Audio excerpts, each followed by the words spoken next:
RCB గెలుస్తుందని నేను పక్క అనుకుంటున్నా. ఎందుకంటే మా కోహ్లీ ఫ్యాను, విరాట్ కోహ్లీ ఫ్యాన్, నేను ఆర్సీబీ మీద సపోర్ట్ చేస్తాను.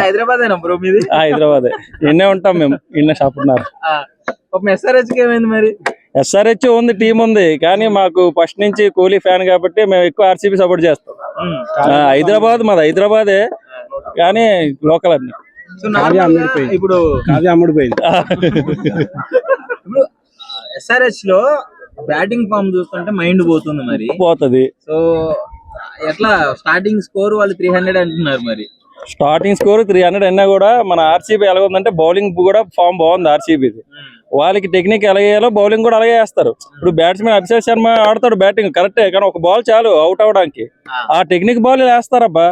ఇప్పుడు కోహ్లీ ఉంటాడు, కోహ్లీ చెప్తా ఏ బాల్ ఎట్లా వేయాలి, ఈ బాల్ ఎట్లా ఒక 6-4 కూడా నెక్స్ట్ బాల్ ఎట్లా వేయాలని చెప్తాడు బౌలర్ కి, పక్కా చెప్తాడు. ఆ బాల్ తో అవుట్ చేస్తారు. మొత్తానికి కాన్ఫిడెన్స్ ఉంది ఫస్ట్ మ్యాచ్ ఆర్సీబీ. నీకు పక్కా ఆర్సీబీ, పక్కా ఆర్సీబీ, పక్కా ఆర్సీబీ, ఆర్సీబీ, ఆర్సీబీ పక్కా గెలుస్తుంది. ఆర్సీబీ పక్కా గెలుస్తుంది. సో ఏంటి నమ్మకం ఏంటి? విరాట్ కోహ్లీ, మా నమ్మకం విరాట్ కోహ్లీ. కోహ్లీ అంతే, లాస్ట్ ఇయర్ అట్లనే కప్పు కొట్టినాం, ఇప్పుడు కూడా అంతే అంటే కొట్టేస్తాం.